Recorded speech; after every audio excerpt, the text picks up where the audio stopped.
Del lado de la localización de los indoeuropeos en otras regiones del norte de Europa, también parece complicado de demostrar. Tanto la alfarería cordada, recapitulando un poco, no olvidemos que de lo que se estaba hablando es de que 2000 años, pues, que en segundo milenio antes de Cristo, no había, no hay pruebas de una sola unidad cultural que pudiera decir que eran los indoeuropeos, no en el lado de las estepas rusas, o por lo menos no totalmente allí, ¿no? Entonces, hasta el momento no hay nada, ¿no? Entonces, ¿qué pruebas se tienen arqueológicas? Es lo que estamos revisando ahorita. Entonces, tanto la alfarería cordada como las hachas de combate fueron conocidas en Europa central, o sea, más hacia el lado de los Balcanes, hacia Grecia, eh, por varios grupos culturales no uniformes entre ellos. Por ejemplo, en Grecia y Anatolia, detalle que se ha pasado por alto y que es más evidencia del desarrollo cultural que de difusión expansionista de dos construcciones, de estas dos construcciones, ¿no? O sea, es probable que se haya desarrollado individualmente o independientemente. Recuerden lo que habíamos hipotetizado, ¿no? Que el grupo con cierta técnica se expande y que la técnica ya se va desarrollando solita, pero ya está, ¿no? Ya está potenciada. Eh, la cultura sajona turinga no introdujo el método de las vasijas cordadas, que por cierto, aquí se definen como cordados ornamentales, respondiendo a la pregunta de la semana, ya será hace 3 o 4 semanas, sobre cuál podría haber sido la función de este estilo. En Europa Central, perdón, esto de los Turinga y esta cosa fue en Europa Central. No la introdujeron, pues, ellos, los sajones, no la introdujeron a la Europa Central. Este estilo de alfarería se conoció en Grecia, Bulgaria, Bohemia y el norte de Europa desde el tercer milenio antes de Cristo. También en las primeras culturas del norte y de los euroasiáticos del norte. O sea, es una técnica las vasijas cordadas, muy expandida en la Europa, en Eurasia, ¿no? Que es la región hacia la zona de las estepas rusas, y en el centro de Europa. Y vemos también que en la parte norte. Ujú. También estas impresiones de cuerda se hicieron en vasijas de un grupo llamado Cultura del Ánfora Globular entre los años 2000 y 1900. Eh, Al parecer, en Europa Central, esta técnica se enraizó gradualmente y esto muestra más bien un progreso de un estilo en la alfarería que se continúa de las vasijas globulares del este de Europa. Ah, no entiendo esta palabra, pero bueno, también se conoció por las culturas de la Alemania Central. Lo que Gimbutas trata de probar es que en el segundo milenio antes de Cristo no existe una cultura unificada de la cual se pudiera sostener la idea de los indoeuropeos y se pregunta si una unidad cultural sería posible en el cuarto milenio antes de Cristo, o sea, si habría habido algo como una unidad cultural 4000 años atrás. El detalle es que es más fácil mostrar la diversidad cultural y algunos estilos semejantes en términos por lo menos de alfarería, que una unidad cultural concreta. A esta diversidad habría que entender, le corresponde y quizá le caracteriza un estilo de desarrollo cultural que podríamos entender en el sentido identitario, es decir, como lugar común. Es claro que ya cuando se habla de ornamentación, no podemos seguir hablando únicamente de características conductuales, sino que ya estamos empujados al reconocimiento de un desarrollo cultural pleno, es decir, al adorno, perdón, es decir, el adorno ya no responde a la utilidad o a la prosperidad adaptativa, sino que implica una posición distinta en el mundo. Como ya dijimos, un lugar común. Y eso ya es muy distinto. Ahora sí empezamos. Esto es lo que había leído finalmente la vez pasada. Unas breves palabras sobre el lugar común. Mentí. No van a ser breves, van a ser muy largas. Muy largas porque vamos a hablar de Fraser, mi seminario de Fraser, de Platón y de Moisés. Mis 3 seminarios previos a este, más grandes. Un estilo, un acomodo no utilitario del mundo, implica algo. Implica un esfuerzo por sostener, por mantener un detalle, como he dicho, un estilo. Algo que reconocer, que identificar en términos de distinguir. Un espacio en el mundo. Cuando digo distinguir es hacer diferente del resto. Separar. Un espacio en el mundo. Un sitio que es de alguna manera separado de la continuidad para volverse un lugar único, discontinuo, pero posible en sí mismo. Este lugar no necesariamente es un espacio físico. Nosotros cada vez más estamos siendo empujados a concebir los lugares de manera abstracta, pensando, por ejemplo, las ideas como lugar, como espacio de acontecimientos posibles, pero también los cuerpos o los grupos humanos donde hemos visto acontece la cultura como algo posible.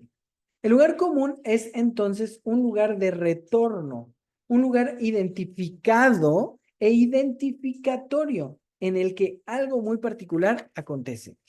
Y es que hay que entender, no todo el mundo identifica el lugar común. El lugar es lugar común en tanto que es identificado y permite la identidad con el lugar. Por eso vamos a hablar de totemismo más adelante.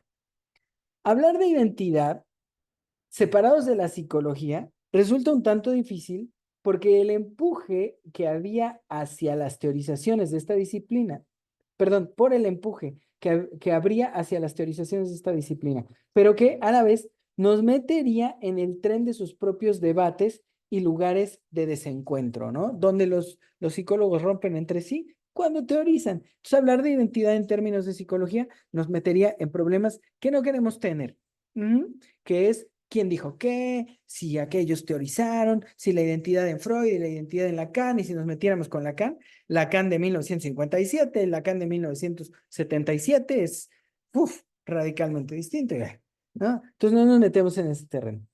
Por ello, hablemos de identidad de la manera más simple posible.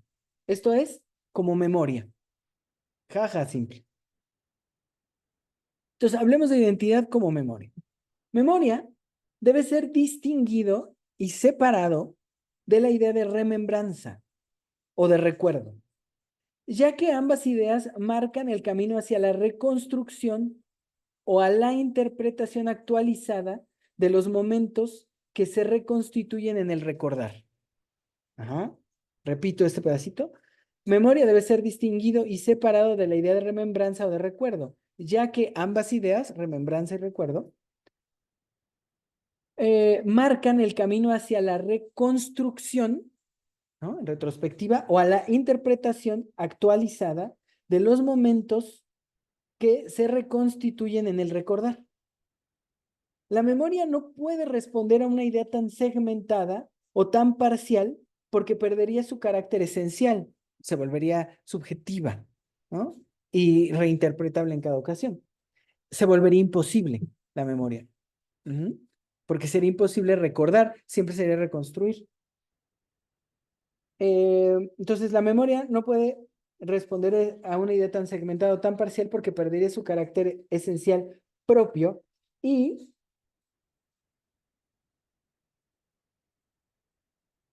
oh, oh.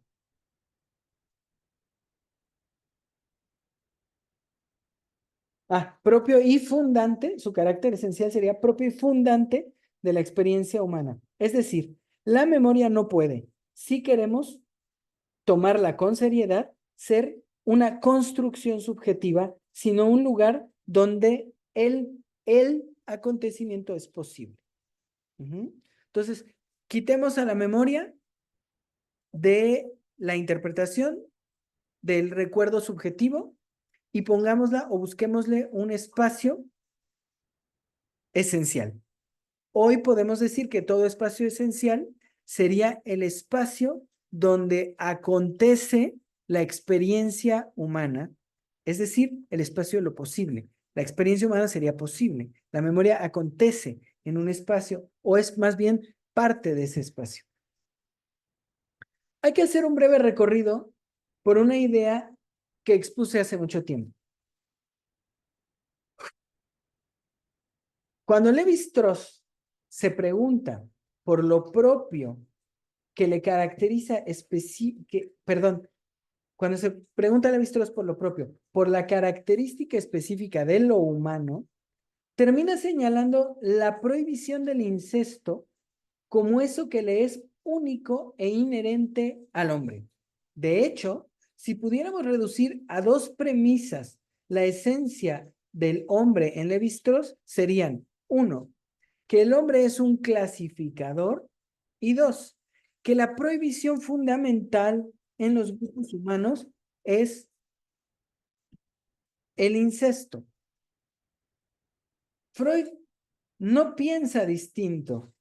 De hecho, en su obra social, principalmente en Tótem y Tabú, hará del tótem el inicio de la prohibición y del tabú su ley en términos de posible de violarse y punto de partida de la gran consecuencia, ¿no? O sea, de la muerte como castigo por la violación de la ley. Octavio, ¿le sigo yo hoy? Dale, dale, sí, porque ya es algo tardecín. Sí. Entonces le voy a seguir un rato. Ambos concuerdan, Freud y Levi-Strauss, en la idea de la prohibición como eje de las sociedades humanas y su transgresión como aquello que las sociedades castigarán de la manera más potente. Sin embargo, y no podemos obviar esta idea, el castigo está mucho más asociado al apetito común que al desorden o desequilibrio equilibrio del universo. Es decir, que la transgresión de la prohibición es un apetito causado, y esto no hay que olvidarlo, en todos los seres humanos. Es por eso que mucha gente teoriza con la idea de que lo prohibido se antoja más. Uh-huh. Es decir, pareciera que en la prohibición hay un impulso que apetece al prohibido, ¿no? A la víctima de la prohibición. Es que me vinieron unas ideas bien extrañas. La primera vez que me atreví a teorizar el Edipo con mi ímpetu juvenil, tenía yo 23, 24 años, y esa primera vez les estaba dando clases a unos jovencitos preparatorianos que hoy ya están acá hechos todos unos adultos, ¿no? Octavio y Evelyn, Unos señores. unos señores. Ya casi le voy a dar clase de prepa a tu hija. Eh, entonces vi una película, no sé si alguien vio una película que se llamaba Kids, es muy vieja, de los 90, pero luego salió otra película que no me acuerdo cómo se llama, que era más o menos la misma temática, pero había algo muy interesante. La película comienza con un chavito en una de estas pistas para skates y está patinando, llega al final, se sienta en medio, pone su patinete, saca de la mochila una pistola y se da un tiro. Así comienza la película. Y luego son tres historias de jovencitos que tienen sexo con adultos en diferentes circunstancias, pero no forzados, porque no es abuso de lo que se habla en la película, sino posicionados en un lugar forzado para que los adultos se vuelvan atractivos en sus vidas. está la mamá de un niño, el papá pastor de una niña, no me acuerdo cuál es el tercero. ¿Qué es lo interesante? Que en ese tiempo yo dije, se me hace que hay un Edipo al revés. No sé si se acuerden, que dije, hay un Edipo al revés, que que no es el niño que naturalmente desee a la madre, sino que hay una provocación desde la posición materna, que ya es donde empezábamos a separar la idea del padre y de la madre, que hay un niño que es desde esa posición forzado a crear el apetito hacia el padre o hacia la madre. Me vino un poco por esa película y porque alguna vez vi un niño que se veía súper cachondo con su mamá y su mamá estaba bien fea, ¿no? Y yo dije, ¡ah, la madre!, ¿no? O sea, si todos tuviéramos que tomar como eje edípico el modelo materno, como modelo de todos los apetitos relacionales del futuro, o el modelo paterno, sí sería una desgracia, ¿no? A los que les toquen papás feos, papás groseros, papás torturadores, ¿no? Tomar eso como modelo pues, termina desmadrándole la vida a una persona, ¿no? Entonces, en aquel tiempo yo dije, se me hace que el Edipo es al revés, ¿no? Que no es que el niño naturalmente genere o desarrolle este impulso sexual hacia los padres, sino que es un impulso sexual provocado en el niño para que responda a esto y finalmente se vea sometido a una sociedad de la frustración. ¿Por qué? ¿Cómo provocamos ese apetito en los niños? En la prohibición. En la prohibición generamos la prohibición sexual y la prohibición del objeto sexual, materno-paterno. Lo que generamos es el niño enfocado en eso. Y convertimos la curiosidad propia de nuestra especie en curiosidad dirigida, ¿no?, hacia la restricción prohibitiva que genera además un apetito único, que es el apetito edípico, pero, ¿cómo decirlo?, inaccesible y por lo tanto frustrante. ¿Qué deriva del Edipo? Si lo aceptamos como lo habrán aceptado nuestros hermanitos, primitos, papás, tíos y todo, deriva un neurótico y los psicoanalistas lo aplauden. Si no nos alcanza para aceptarlo y entonces se nos impone como algo aplastante, un psicótico. Y si lo aceptamos, pero además nos volvemos pretendidamente capaces de transgredirlo, perverso. Pobres psicoanalistas, tres ejes intelectuales. Pero lo que nos interesa es la prohibición que causa un apetito. Claro, ellos no van a decir un apetito, dirán un deseo. Y el deseo se dirige en primer lugar hacia el objeto sexual materno. Niños y niñas van para el mismo lugar, ¿no? Luego cae lo plantean tan grosero, cae la prohibición.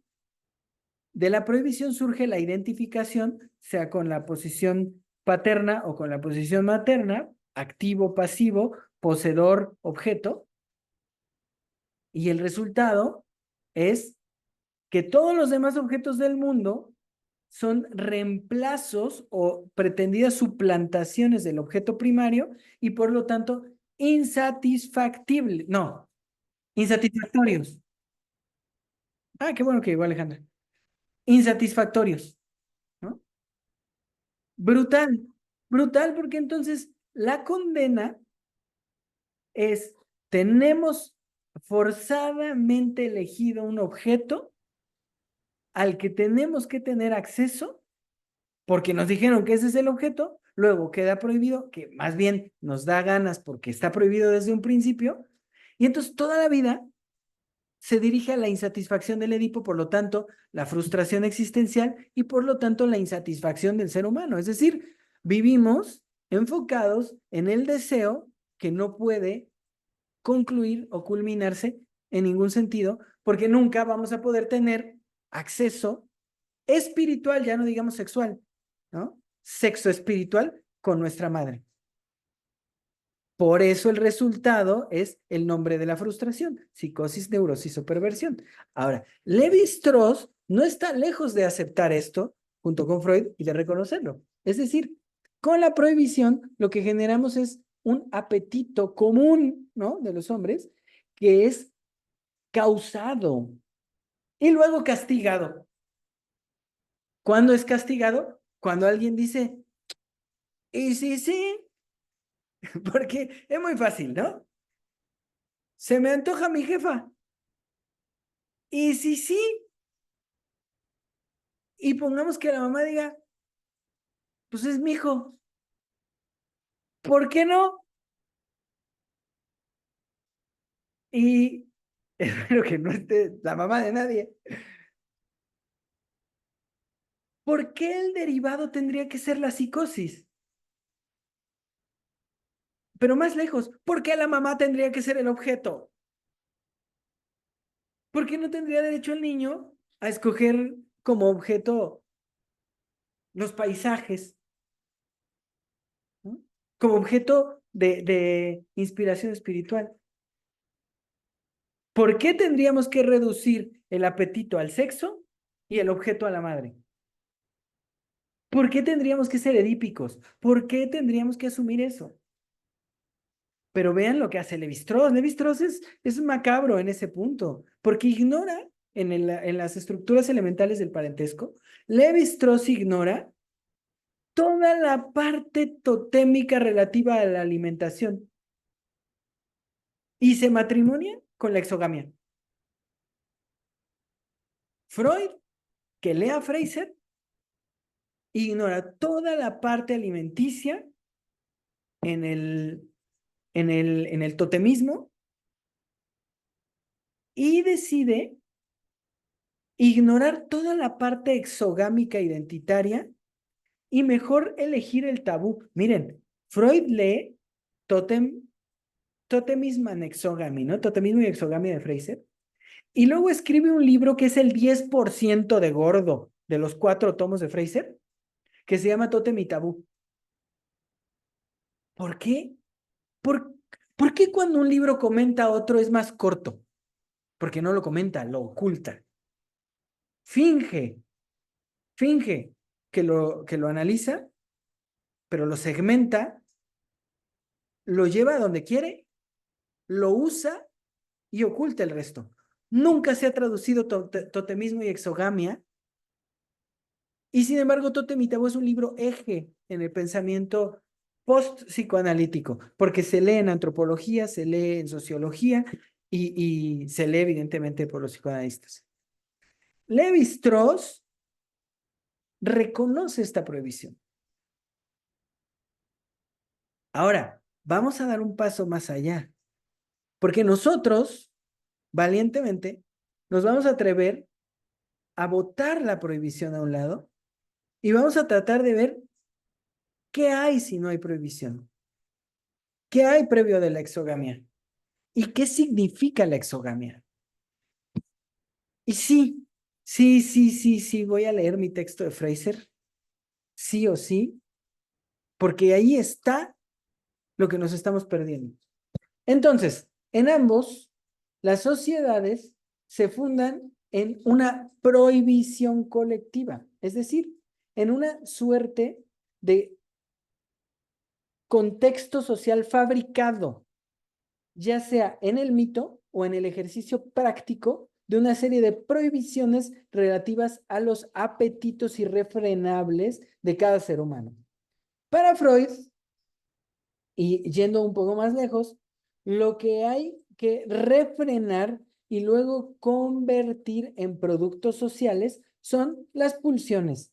Estas que son la famosa pulsión erótica o de vida y la pulsión de destrucción, que va hermanada con la primera y que no se le opone, sino que se hace condición de su existencia. Otro dato fundamental.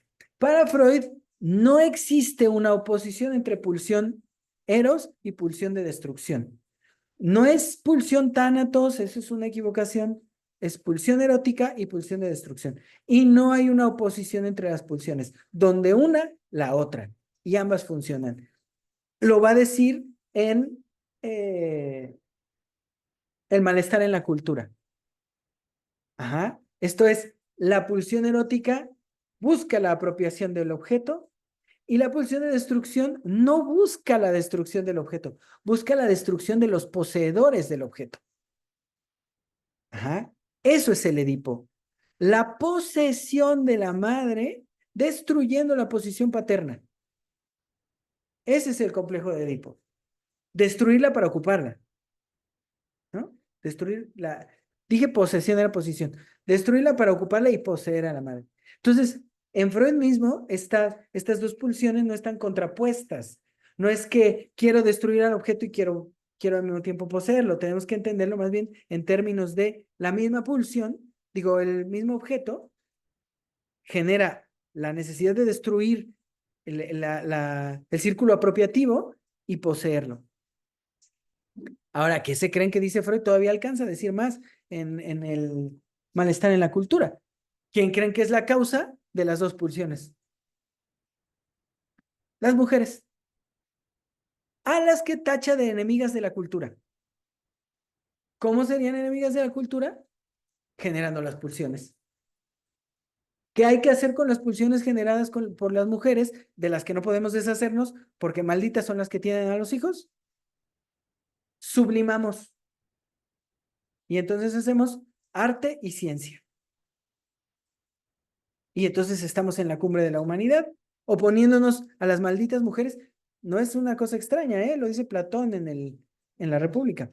Nos oponemos a las mujeres, nos contraponemos a las pulsiones generadas por las mujeres y hacemos ciencia. Y aquellos que no pueden refrenar sus pulsiones por ser incivilizados, los tendremos que someter socialmente al trabajo. Desgastamos su energía pulsional, los volvemos productivos y la sociedad funciona. Lo dice un vienés super fifí en Europa. Entradito ya el siglo XX, ¿no? En el 20 y cacho, ¿no? Bueno, avanza un poquito más. Yo quiero comentar algo, Jorge. Adelante, Octavio. Eh, Hay una escritora italiana que se llama Silvia Federici. Ujú. Es una filósofa marxista de hueso colorado, así, dura, dura, dura, ¿no? Y hace unas críticas a Freud bestiales, ¿no?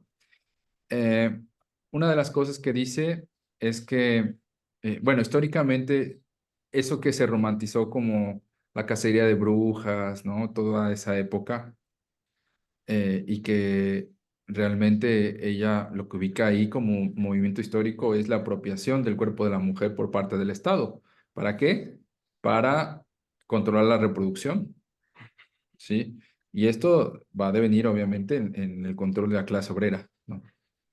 Y ella dice, ¿no? Freud fue eco de esto, porque es muy interesante que lo dice Freud en una carta, creo que a Fliss o no sé a quién, o a Ferenczi, alguno de los primeros, que sus observaciones sobre la histeria se parecen mucho a lo que ocurre en el texto del Martillo de las Brujas, ¿no? Que en realidad es un texto escrito por la Inquisición, es un manual, ¿no? De tortura y de cosas así, y directamente dirigido a la cacería de brujas, ¿no? O sea, el psicoanálisis está fundado en ese rapto, ¿no?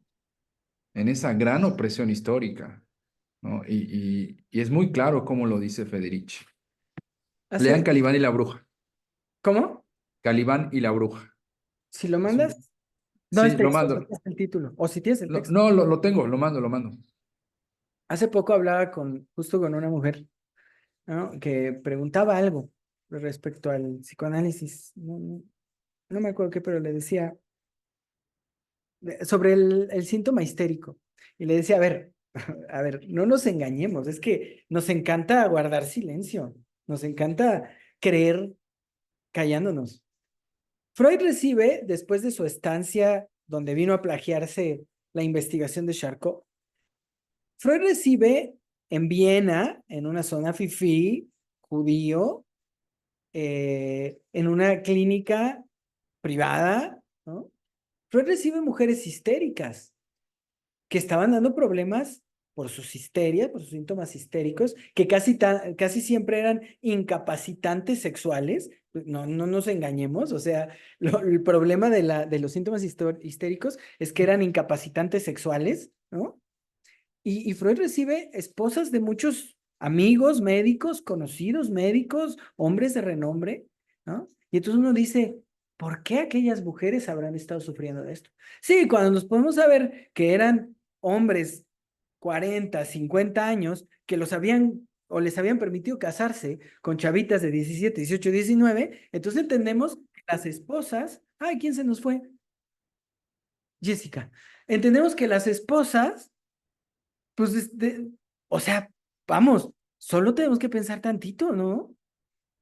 Pues qué morra de, de, de 18 años, 19, iba a querer estar gozando ya como señora de, de un hombre tan mayor, ¿no? Que además la tuviera para tener hijos, para disfrutarla un rato y para tenerla en la casa. Pues si no haciendo el quehacer, sí diciéndole a las chicas del quehacer que cómo lo hicieran, ¿no?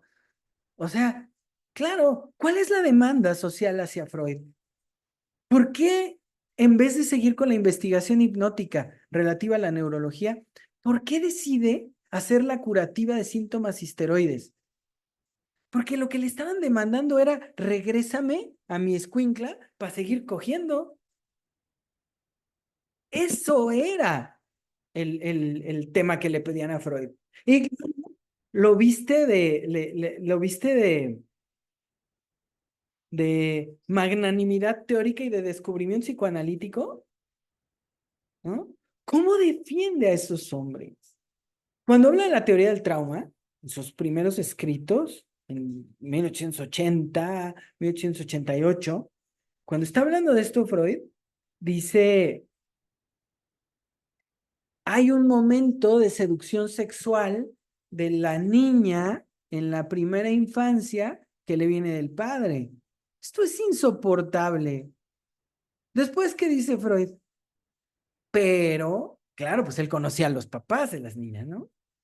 Pero, pues en muchos casos es imposible, porque el papá no vivía allí, porque estaba muerto, por lo que quieran. En muchos casos es imposible. Entonces, no es un evento de seducción sexual sobre la niña.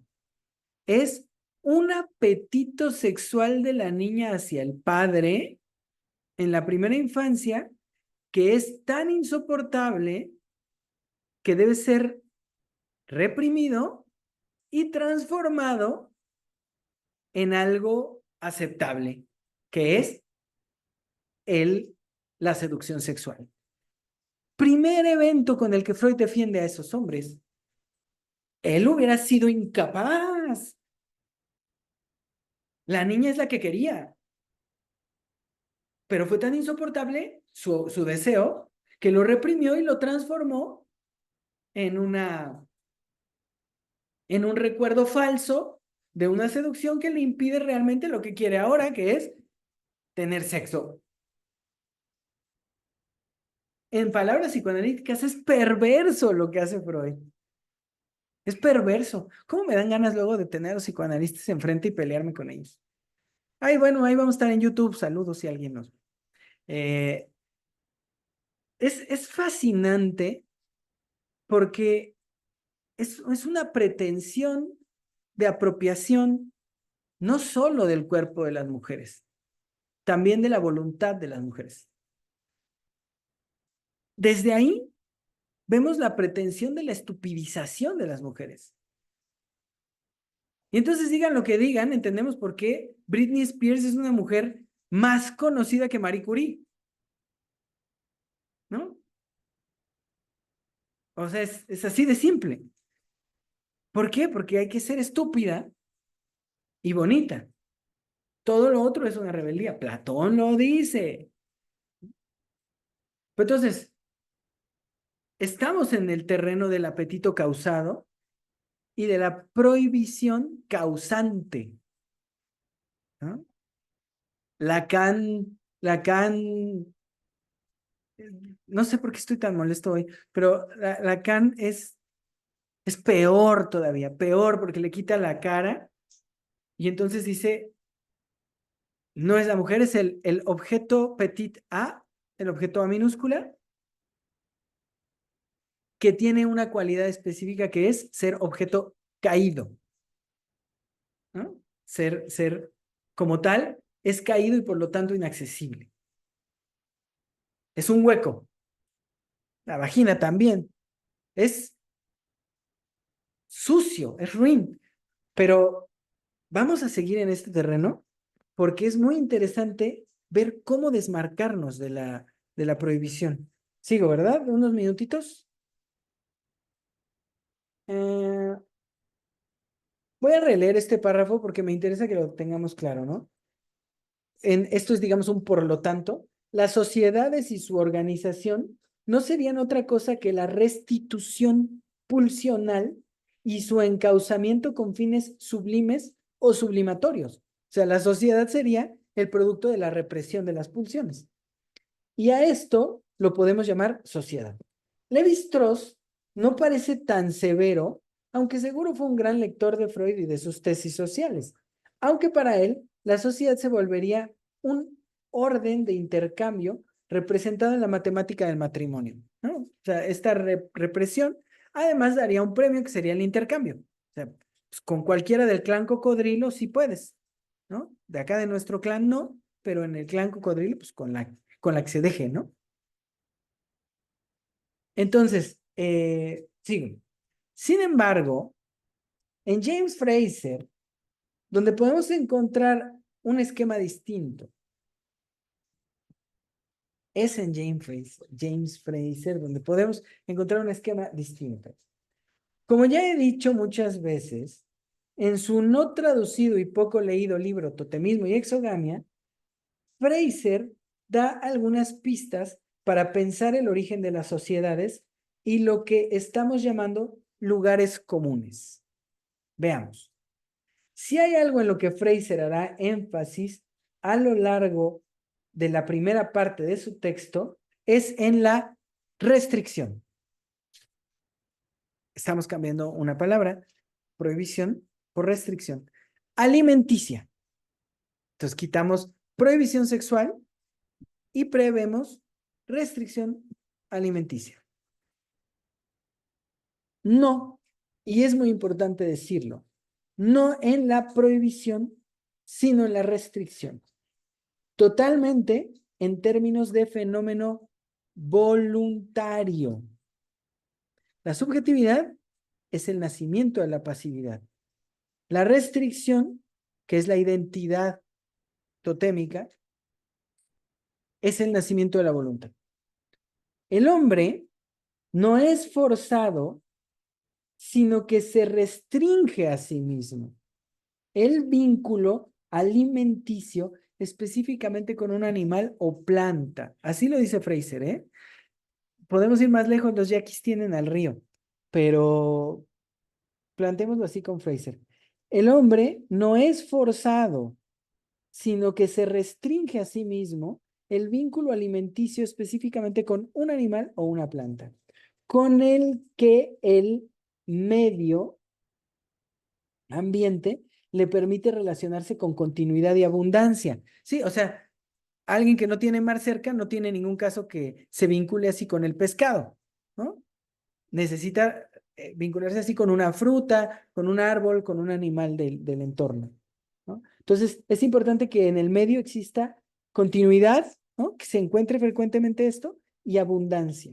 Es decir, no es algo de lo que se carezca y resulte fácil eliminar de la dieta, sino algo que abundantemente se encuentra en su medio ambiente. De ahí que la restricción pueda hacerse un ejercicio constante y recurrente. Si, por un lado, consideramos la prohibición como un ejercicio de poder social sobre el individuo, consideremos al individuo una entidad pasiva ante el ejercicio de poder colectivo. Es decir, un individuo modelado, por un lado, por los impulsos, dicen Levi-Strauss y Freud, incestuosos y por otro, por la coacción de la fuerza grupal sobre él. Pero si seguimos la idea de Fraser de la restricción como un ejercicio de voluntad, entonces relegamos la pulsión como una energía pasivizante del ser humano y colocamos la voluntad como un ejercicio de experiencia existencial del hombre.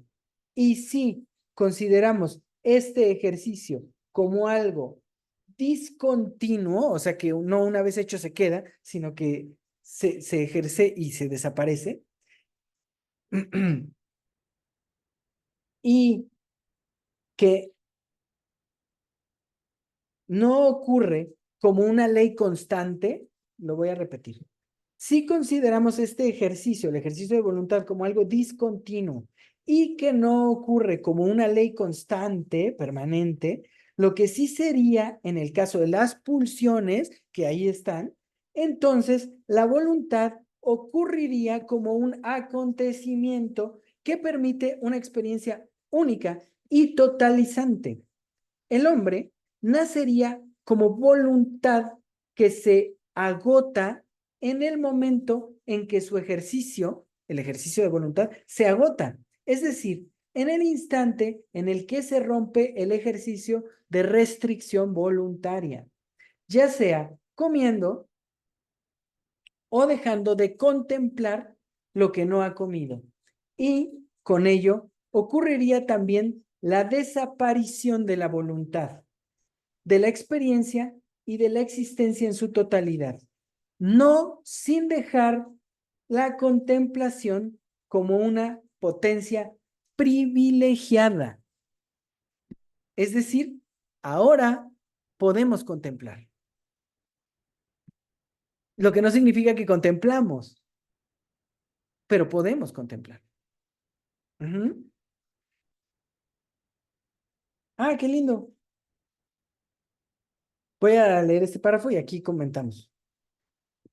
Recordemos ahora los peces de los que les hablaba semanas atrás.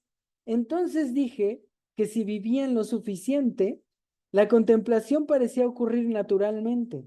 Bien, como especie, y creo que otras especies se unirán a esta idea, vivimos suficiente tiempo como especie como para que la contemplación como discontinuación del universo ocurriera, no por el hombre, sino por la prosperidad de nuestra especie.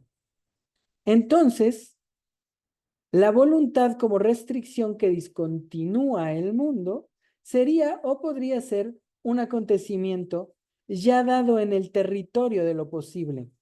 Este incluye por lo menos a nuestra especie, el medio ambiente y su abundancia a la que nos adaptamos con eficacia y la cooperación de la que hablábamos anteriormente. ¿Quieren que relea este párrafo final para comentar o comentamos? Releo. Recordemos ahora lo de los peces. Recordemos ahora los peces de los que hablábamos semanas atrás.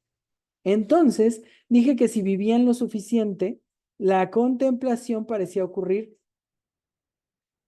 naturalmente. Bien, como especie, y creo que otras especies se unirán a esta idea, vivimos suficiente tiempo como para que la contemplación como discontinuación del universo ocurriera. No por el hombre, me refiero no por un hombre, ¿no? Sino como especie, sino por la prosperidad de nuestra especie. Entonces, la voluntad como restricción que discontinúa el mundo sería o podría ser un acontecimiento ya dado en el territorio de lo posible. Y este incluye, por lo menos, a nuestra especie, el medio ambiente y su abundancia, a la que nos adaptamos con eficacia y la cooperación de la que hablamos anteriormente. Es muy interesante porque si le atribuimos a la carencia la inteligencia, entonces hablamos del hombre impulsado, del hombre causado y empujado forzado hacia la compensación. Pero si hablamos de la abundancia, si hablamos verdaderamente de la prosperidad de una especie que se había extendido por todos los rincones del planeta y que no había dejado huellas de guerra durante muchísimo tiempo, de exterminio, ¿no? No sé si de esclavitud, no hasta ahorita que yo haya visto, ¿no? Si hablamos de una especie próspera, entonces podríamos pensar que es la prosperidad lo que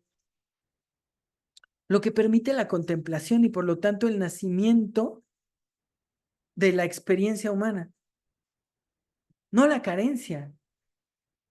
Ahora, ¿qué dicen o qué han dicho teóricos motivacionales de nosotros los latinoamericanos? Que somos huevones porque tenemos todo, porque si tienes palmeras y cocos, si tienes naranjas, frutas y plátanos, pues ¿qué vas a querer trabajar? ¿Qué vas a querer pensar si todo lo tienes a la mano? No estoy inventando, no estoy inventando. Por eso, sí les he contado esta fabulita del empresario que llega y encuentra a un pescador, ¿no? Que trae sus pescaditos y que pues, trabaja un ratito, trae su pescado, comen y todo, y le dice el otro hombre, oye, ¿no te gustaría pescar más? ¿No? ¿Y como para qué? Pues dices que si pescas más, puedes venderlos y tienes más dinero.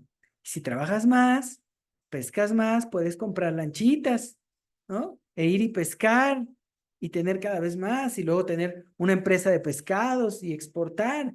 Y a la vuelta de algunos años, porque le pregunta, ¿a qué te dedicas, no? Pesco y ¿qué te dedicas después? Pues voy a mi casa, descanso, platico con mis amigos, después estoy con mi esposa, como y duermo, ¿no? Entonces, le dice, después de unos años, cuando seas rico, entonces podrías ir a tu casa, descansar, platicar con tu esposa, estar con tus amigos y dormir en la noche, ¿no? Es este absurdo me parece fascinante porque, claro, el que tiene abundancia contempla. El que tiene carencia se ve forzado hacia los apetitos particulares. ¿Por qué las ultraderechas están ganando en Europa? Porque prometen lo más impresionante que he visto yo a la gente comprarse como promesa, que impedirán que cualquiera que se oponga al sufrimiento los despierte. Eso es lo que prometen las derechas.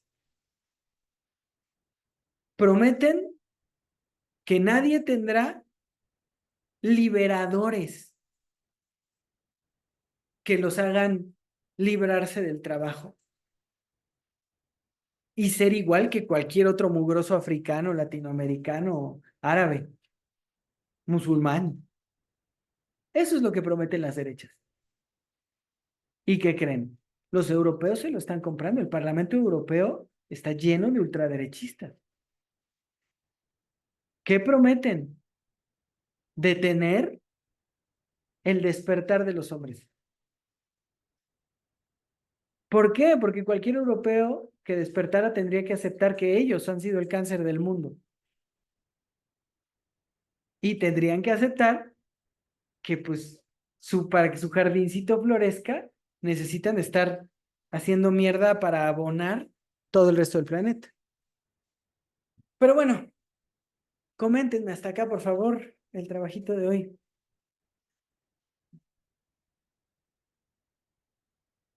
Anden, bola de fotografías. Porque la mitad no prenden su cámara. ¿Quién dijo yo? Yo, Muy bien, Rosaura. Cuéntanos. con muchas, es que desde que está lo del individuo, es decir, cómo abordar el individuo, igual, porque si no lo abordan en términos psicológicos y alguien está por ahí, lo va a preguntar, ¿no? Que por qué no abordó un individuo así. Pues la otra opción es abordarlo como biológico, que también es extenso y no es tan sencillo. O sea, en cada, como dirían, es que hay varios niveles según las disciplinas. Y no sé, uno, ¿cómo es? Las propiedades de un nivel no son ni siquiera extrapolables a las de otro nivel. Y esto se dice en niveles de organización, por ejemplo, que el nivel de eh, individuo, organismo, población, ecosistema, comunidad, son completamente distintas, ¿no? O sea, cuando se habla así para muchas especies, se puede decir que sean diferentes comunidades, ecosistemas, biodas, pero los individuos tienen unas propiedades que son pues particulares en biología. Ocurren fenómenos así, tanto biológicos, genéticos, evolutivos, que no ocurren en otros. Y una de las cosas es que cuando hay eso que dice evolución, bueno, evolución de poblaciones, que lo de las palomitas que decía la otra vez de Darwin, que en un lugar donde estaba, por ejemplo, el hollín y que había paredes negras y ahí se posaban las maripositas que eran negras y blancas. Las que son más visibles a los pájaros para alimentarse son las blancas, ¿no? Ahí se comían las blancas y las negras se camuflajeaban con el hollín negro de ahí y en ese lugar las que quedaban ahí eran las negras y en otros lugares donde no había tanto hollín y se posaban en la pared negras y blancas, entonces eran visibles, digamos, las dos, ¿no? Y en otros lugares las que se comían más eran las negras, en otros lugares.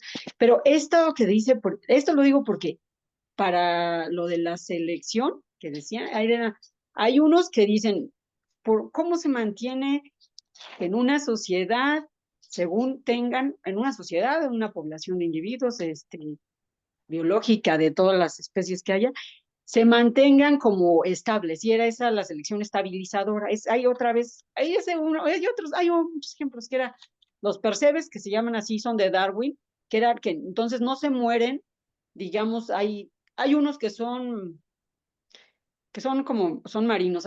Digamos ahorita que hay unos de color blanco, hay otros grises y otros negros. Y donde están los que se quedan más son los grises. Y los que más se mueren son los blancos y los negros. Y eso en poblaciones, y son los que son más números, se llama estabilizador. Entonces, cuando se traslada a cosas sociales, es como de cómo en una sociedad los mismos, como, como los mismos, ¿qué será? Lo que se ve social de un individuo, una población, lo que los caracteriza, que no hay tanto, se va perpetuando. Y lo direccional, o sea, lo que se selecciona en un lado, como los negros en un lugar donde hay hollín, o los blancos en otro lado, son otros tipos que se llaman de selección, que se llama disruptiva o direccional. Y eso para los individuos, o sea, cuando en una sociedad se juntan individuos que no están ideológicamente ya como a gusto, digamos, con las ideas o con todos los planteamientos o la estructura social que ha sido mucho tiempo mantenida, surge un grupo disruptivo, ya no estabilizadora, que va manteniendo todo como igual, como lo que decía, como las feministas, por ejemplo, que en términos de individuos organizados forman otro grupo, otra población que tiene esas características y entonces ya no va a perpetuar lo que estaba antes, sino otro que es direccional o disruptivo se llama. Y en esa parte de la disrupción era el problema que decían como de que por qué a los que son como en contra de la sociedad a veces eran como difíciles, ¿no? En el término de que eran como que no ser individuo, lo que decía Axel la otra vez, que por qué se peleaba mucho con si eran anarquistas y eran peligrosos. Y porque rompían cosas, porque deshacen, pero lo que deshacen también en el fondo, porque ha habido gente que no perpetúa las ideas antiguas, sino otras, y de ahí surgen inventos, los celulares, la televisión, el radio, el internet, los viajes al espacio, y no surge de toda la población en general, sino de esos individuos que disrumpen un día o que se juntan para hacer otra dirección. Eso de que decía, a todos los que son individuos diferentes a los que eran de ideas como más generalizadas, cuando disrumpen esa, no es nada más que sean anarquistas, es también estar en contra de los que son innovadores, también en términos de lo que se vería como mejoras para el trato con los niños, las mujeres, o cambios en quién es el amo y quién es el esclavo, por ejemplo. Y hay un filósofo y una filósofa que platicaban de qué decían ellos que era, cómo era la diferencia entre la cultura y la naturaleza, así generalizado. Y ponían como símbolo que si era a la naturaleza, era en una partecita de un discurso, una conferencia de alguien que ya lo trabajaba antes. O sea, la naturaleza representa a la mujer y la cultura al hombre, ¿no? Y decía, la cultura no entiende a la naturaleza, pero la desea y la rechaza. Y entonces en esa parte, no que digan, excluyen a las mujeres, en ese caso sería, en términos de naturaleza, sino que no se entiende, pero se desea, pero también se rechaza. Entonces es una parte de tomarla a veces y luego justificarse de eso que decía que dicen, bueno, entonces, ¿quién tiene la culpa de todas esas pulsiones? Pues lo trasladamos a quien no entendemos, ¿no? Y todo eso era también ahora que se rompía por esta parte de entonces, ¿dónde se mete ahí entre la cultura, en esos términos, y la naturaleza, a toda la cultura nueva que está LGBT? Porque en algún lado está esa inclusión y esa como escenario metafórico otra vez de si las mujeres son lo que se deseaba, lo que eran los problemas, lo que era lo que a donde se tiraba, lo que no se explicaba y lo que se deseaba. Pero cuando entran ahora que los feministas y los queer y todo lo demás es cómo reestructurar eso para el respeto que dicen del individuo y que era de veras un individuo en una sociedad. Y parece que todavía esa respuesta que también lo de los que si los papás latinoamericanos son menos respetuosos para ver a las diversidades, sí, pues todavía no. Y lo del jardín que dice, ¿no? Si en América Latina o en África o que si no necesitamos avanzar porque tenemos todo lo que se dice todo para nada más sentarse a comer cocos y tener palmeras y tener peces y en el otro jardín avanzado no lo tienen. Un poquito así como de respuesta ligera es como de, bueno, si no hay nada interesante por acá, no tiene sentido, como ya saben, ni las invasiones, ni las colonizaciones, ni las guerras, ni querer excluir a los migrantes que van de otros países a trabajar. Y entonces eso es también como una justificación de un comportamiento que se entiende que esa violencia, hacerle daño al otro, matar al otro en las guerras y en las invasiones, ¿por qué tener que justificarla con tanto mito como de que si son reyes por designio divino, que si por creación de Dios? O sea, es algo que ya ni el que lo inventa se lo cree, pero si necesita un fundamento real, porque si tuviera que enfrentarse a sí mismo a decir, estoy matando a los de Tanzania y me estoy llevando sus peces y para dejarles armas y pobreza, no lo aguantaría. Por esa parte que dices, ¿cuánto también hay otra cosa que es si antes eran poquitos humanos, en casi muchos grupos, eso es es muy importante, lo de la densidad poblacional en cómo se portan poblaciones de una especie. Va pasando por etapas y depende del número de individuos que vivan en un área, cambia el comportamiento.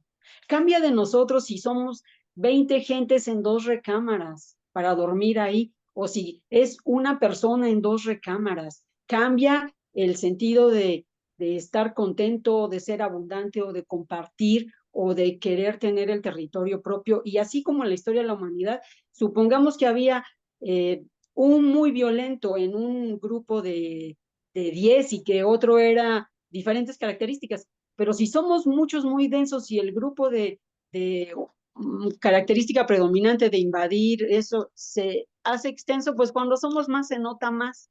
Y nosotros somos de las especies pues ya más que sobrepueblan el planeta, ¿no?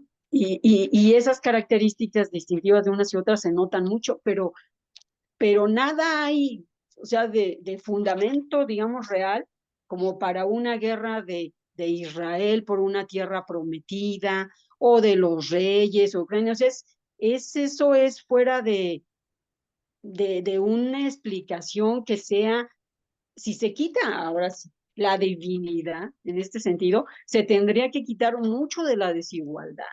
Pero ¿quién lo quita, no? O sea, quién reconoce que se quita si alguien está en una posición de privilegio conservando esa estructura social ahorita.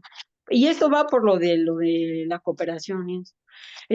Si se sigue diciendo que quien es más exitoso es el que más belicoso, el que va dominando, y el que no trabaja o el que está en su tierra, que la abundancia sería en comida y en qué será, en cosas de sobrevivencia, no trabaja y no se esfuerza. Si ese esfuerzo implica invadir otros países o hacer guerra, parece como que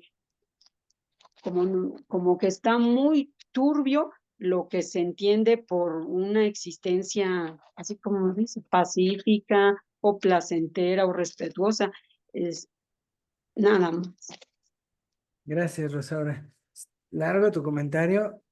Voy a contestar solo la primera parte. ¿Por qué no hablo del individuo en psicología? Porque realmente no hay una definición. No hay una definición. O sea, porque, por ejemplo, lo terminan reduciendo a sujeto y a la subjetividad y es muy complicado, porque todos definen subjetividad como pueden, ¿no? Pues el sujeto del lenguaje es uno, ¿no? Pero el sujeto del deseo mm, es como diferente. El sujeto edípico en Freud, ¿no? El sujeto del inconsciente, ¿no? Es el freudiano. Entonces hay que ver, es complicado, esto solo es del lado del psicoanálisis, ¿no? Regularmente cuando doy clase de psicología, no importa el grupo que sea y la materia que dé, siempre me resulta necesario hablarles del triple nacimiento de la psicología, para entender por qué no hay una definición ni de objeto, ni de campo, ni de técnica. Que el mundo psi nació 3 veces, ¿no? Nació del lado de lo conductual, nació del lado de lo espiritual anímico y nació del lado de lo orgánico biológico. Y nació más o menos en los mismos años. Entonces, pues así como tenemos a Pinel, tenemos a Gunt y tenemos a Freud.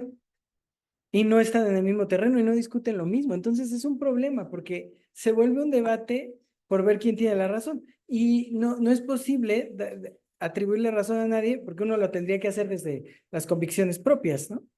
Pero no es posible atribuirle razón a nadie porque no es el mismo terreno. Son tres terrenos que disputaron el psi para nombrar su pretensión teórica. Entonces hay psicología, psicoanálisis y psiquiatría, ¿no? O sea, hay conductuales, organicistas y espirituales. Entonces, dado que ese es un problema, en psicología no podemos llegar a una definición. Tú en biología lo das súper claro, ¿no? Porque es posible ver que es un individuo, ¿no? Nosotros tendríamos además que pensarlo en sociología, por ejemplo, ¿no? O en antropología, etnología, solo eso.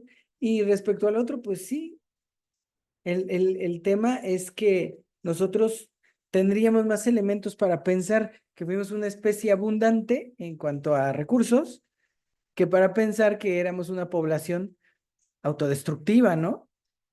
Por territorio. No, no tenemos elementos para pensar eso, pero bueno, vamos a seguir tejiendo. Sí quiero leer lo de Fraser, les va a gustar.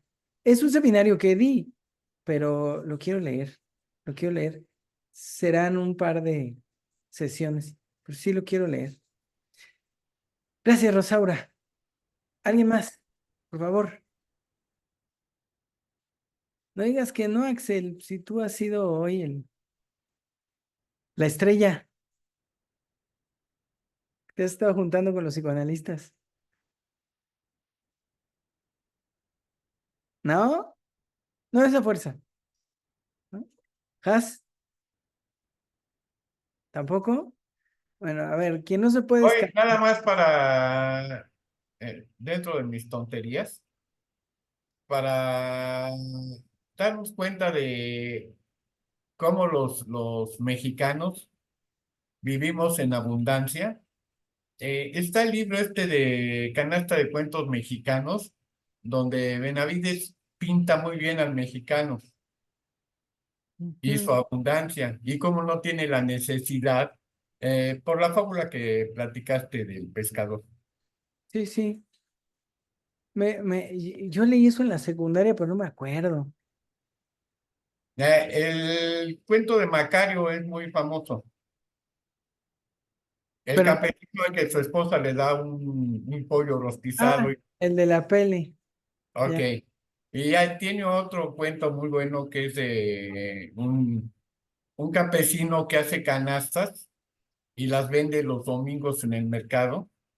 Y un gringo lo ve y tenía 10 canastas el señor porque solo 10 hace para vender en domingo. Y le dice, ¿cómo las das? A 20 pesos. Ah, bueno, me las llevo las 10. Ah, pues qué padre, llévatelas, ¿no? Se las vende.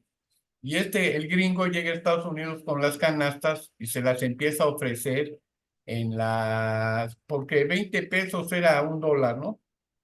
Se las Ahora empieza, es un dólar. ¿eh? Ahora es un dólar. Ok.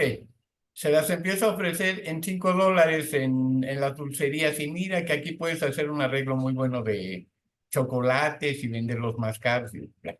Total, empieza a vender muchas canastas y regresa con el campesino. Le dice, oye, si 10 canastas me las diste a 20 pesos, ¿en cuánto me vas a dar si te compro 100? No sé, pues déjame pensar y pues el próximo domingo te digo, ¿no? Sale. A la semana siguiente regresa el gringo y le dice, ok, ¿a cómo me vas a dar las canastas? Pues te salen en 40 pesos. ¿Cómo al doble si te estoy comprando 100? Dice, sí, pero las 10 yo las hago recogiendo del campo las hojas y todo y las pinto con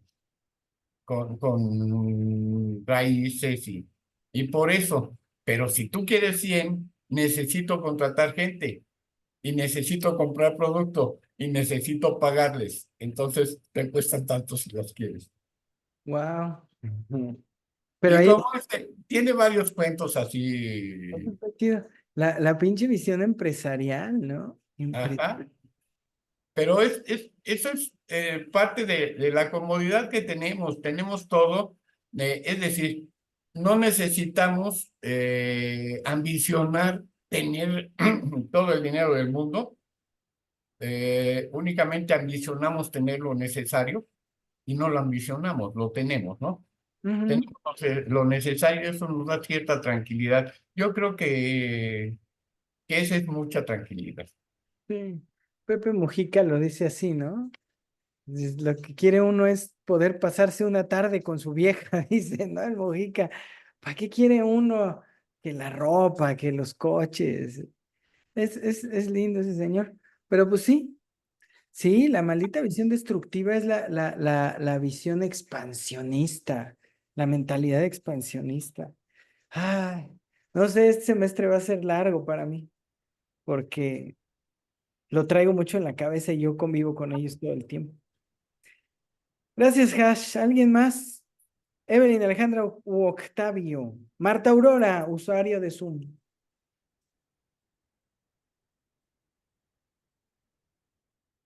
¿Nadie?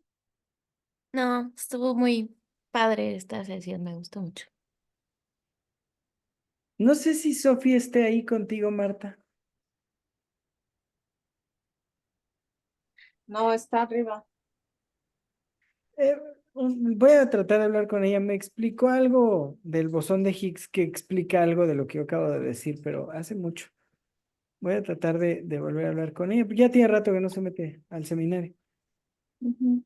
Ya está grande. Te está oyendo desde arriba, te está contestando, pero no voy a traducir. Bueno, a ver si la próxima, en 2 semanas le digo que lo cuente. Ok. Gracias, Evelyn. Fue como en los viejos tiempos, ¿no? Sí, Que fluye. fluye. Que pasen buena noche todos. Gracias. Octavio, Alejandra, ¿no quieren decir nada? No, yo llegué tardísimo y apenas tomé un pedacito, así que No, saludos a empezamos todos. tardísimo. Empezamos 10 minutos antes de que llegaras. ¿Me viste? Sí, sí. Ah, sí, es porque hoy le tocaba a Octavio, pero llegó tarde por el tráfico, entonces, entre que platicábamos una cosa y otra, nos llevó el tiempo, pero empezamos como 10 minutos antes de que llegaras. O sea, te tocó ir prácticamente todo. Ah, dale. Qué bueno. Pero no, no. Solo saludos a todos. Vale. Entonces, Octavio tampoco. Espero algo de lo que dijimos hoy te aporte algo para tu diplomado, no para que te vayas a pelear, Axel, pero sí que te aporte un poquito, ¿no? ¿Vas a decir algo, Octavio, o nada más le pusiste la luz para ver cómo masticas? Vale, cuídense mucho. Fue un gran día. Los disfruté mucho. Nos vemos en 8 días, Octavio, ahora sí. Y creo que voy a arrancar un poco con lo de Fraser en 15 días. ¿Está bien? Ok, buenas noches a todos. Yo me voy porque voy lejos. Honor para mí estar con todos ustedes. Cuídense. Adiós, descansen, bye bye. Descansen hasta mañana. Buenas Bye. noches.